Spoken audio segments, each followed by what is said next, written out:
Si les négociations sont aussi difficiles, c'est parce que les acteurs sont nombreux. Regardez schématiquement comment s'organisent les clans. Les pro-Assad, la Russie, l'Iran, l'Irak et le puissant Hezbollah libanais. Les anti-Assad, l'Arabie Saoudite, le Qatar, la Turquie et bien sûr les États-Unis et la France. Pas moins de 70 pays sont impliqués de près ou de loin dans cette guerre. Alors pourquoi ? Il y a bien sûr la lutte contre Daesh qui mobilise une large coalition. Mais il y a aussi peut-être des raisons cachées, moins avouables. On l'évoque rarement, mais la Syrie occupe une place stratégique sur la route de l'énergie. Et quand il y a du gaz et du pétrole, les enjeux et les appétits sont colossaux. C'est la cible privilégiée des avions russes et de ceux de la coalition. Les camions de pétrole de l'État islamique.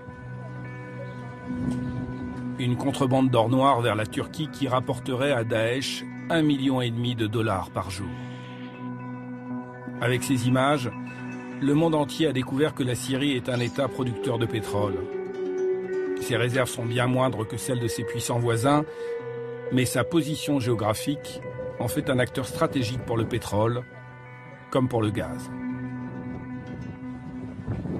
C'est un pays stratégique parce que c'est une porte sur la Turquie qui est elle-même une porte sur l'Europe.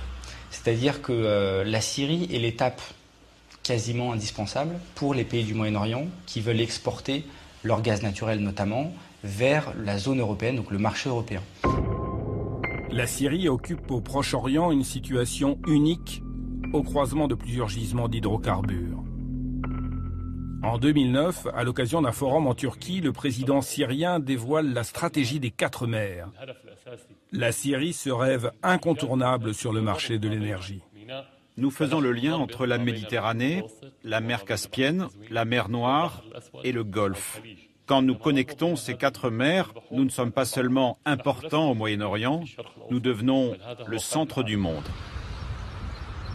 La stratégie syrienne est de devenir un centre de transit pour le gaz et le pétrole de toute la région.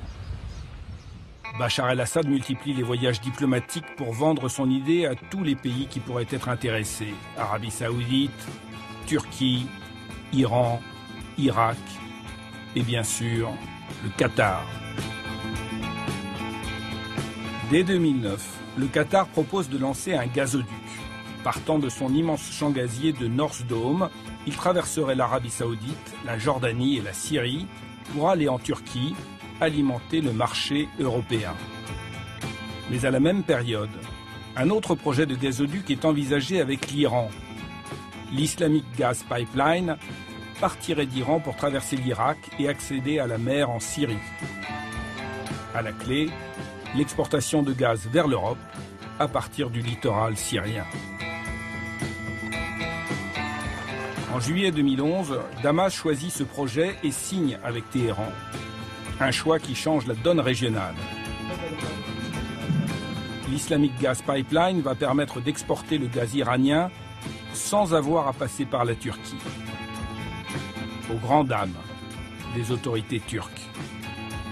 En faisant des pipelines qui allaient passer par la Syrie sans passer par la Turquie, il est évident que ça pénalisait la Turquie. Ça change complètement les règles du jeu, ne serait-ce qu'au niveau économique. Quand vous avez par exemple un pipe qui passe chez vous, vous touchez de l'argent.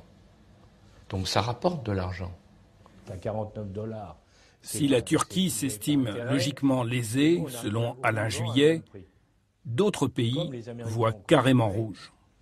L'Arabie Saoudite et le Qatar prennent très mal l'idée d'un pipeline qui pourrait aller depuis l'Iran jusqu'à la Méditerranée et qui pourrait donc concurrencer leur livraison de pétrole.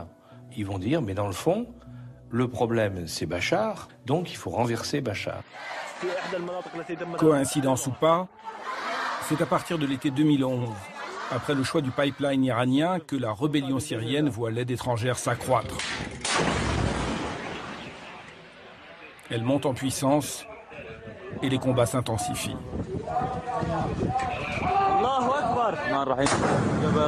À se demander pour certains si la guerre en Syrie n'est pas aussi une guerre de l'énergie.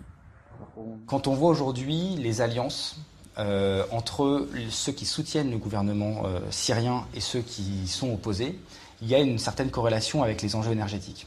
Vous avez d'un côté l'Iran, qui a réussi à obtenir son gazoduc, en tout cas par un accord avec la Syrie, qui soutient ardemment le gouvernement syrien. Et de l'autre côté, vous avez le Qatar, qui lui, justement, n'a pas réussi à convaincre le gouvernement syrien de construire son gazoduc, qui va, dès les premiers mois de la guerre civile, soutenir de manière conséquente la rébellion, en finançant par divers moyens les rebelles pour combattre le gouvernement. Donc on voit bien déjà au niveau de ces acteurs locaux, régionaux, comment les enjeux énergétiques peuvent être connectés. L'autre allié de Bachar el-Assad, Vladimir Poutine, participe aussi au grand jeu énergétique. Car guerre et affaires font bon ménage. Un contrat gazier est signé en 2013 entre la Syrie et la Russie. Une compagnie pétrolière russe décroche le droit d'explorer les fonds marins au large du port syrien de Latakia. Car la Méditerranée orientale cache dans ses profondeurs d'immenses réserves de gaz naturel, au large de la Grèce, de Chypre, d'Israël, de l'Égypte, du Liban. La Syrie ne serait pas en reste. Il y a des potentialités, on ne sait pas où, mais sur les 3500 milliards de mètres cubes que renfermerait cette Méditerranée orientale, il est tout à fait possible qu'il y ait des enjeux ou des gisements conséquents au large de la Syrie. Et l'équation énergétique se complique un peu plus en 2015 avec la découverte de pétrole sur le plateau du Golan, une zone occupée par l'État hébreu depuis 1967. Une compagnie israélienne, Afek Oil, a commencé des forages d'exploration. Il y aurait bien du pétrole en quantité significative, reste à savoir s'il est exploitable. En cas de réponse positive, le cocktail peut devenir explosif. Toute discussion sur les frontières contentieuses d'Israël est un gros sujet, compte tenu de l'instabilité chronique de la région. Mais le point principal, c'est que cela ne deviendra pas un problème tant qu'ils ne trouvent pas de réserves importantes là-bas. S'ils trouvent beaucoup de pétrole, cela veut dire d'énormes revenus. Et là, on peut s'attendre à une aggravation du conflit. En novembre 2015, selon le quotidien Haaretz, Benjamin Netanyahou aurait testé Barack Obama sur un possible redécoupage des frontières de la région. Le chaos syrien permettant de penser différemment l'avenir du Golan, dont l'annexion par Israël n'a jamais été reconnue par les États-Unis et la communauté internationale. À cause du gaz ou du pétrole, une bonne partie des acteurs engagés dans le conflit syrien ont donc des intérêts économiques et stratégiques à défendre, pour le plus grand malheur de la population civile syrienne.